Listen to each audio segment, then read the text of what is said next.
ಹೆದರಬೇಡಿ, ಇದು ಮಂತ್ರಕ್ಕೆಲ್ಲ ನಿಲ್ಲೋದಿಲ್ಲ, ಸೀದಾ ಉಡ್ತದೆ.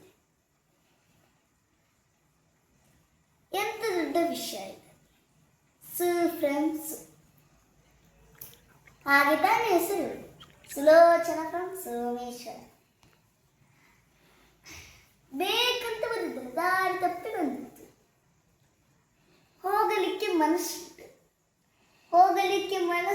ನೀವು ದಾರಿ ಮಾಡಿಕೊಡ್ಬೇಕು. ಇಂಥ ದಾರಿ ಅಲ್ಲ, ಅಂತರಂಗದಿಂದ ಬಾಹಿರಂಗ. ಹೇಳಿ, ಅಂತರಂಗದಿಂದ ಬಾಹಿರಂಗ. ಹತ್ರ ಬನ್ನಿ, ಹತ್ರ. ಸರಳವಾದ 3 ಕ್ರಮಗಳು ನೋಡಿ. ಕ್ರಮಗಳಂದ ತಕ್ಷಣ ನಮ್ಮ ಮುಖವಾಯಿತು. ಇಲ್ಲ, ನಾನಂತ ಗುರುಜಿ ಅಲ್ಲ, ನಾನು ದುಡ್ಡ ವೆಚ್ಚ ಮಾಡಿಸಿ. ಮೊದಲಿಗೆ, ಗದ್ದೆಯಲ್ಲಿ ಬೆಳೆಯುವ ಗಡ್ಡೆ ಹಣ್ಣಿನ ರಸಾಯನ. ಎರಡನೆಯದು, ಇಲ್ಲಿ ಸಿಗುವುದು 3 ದೇವರ ಕಲ್ಲು.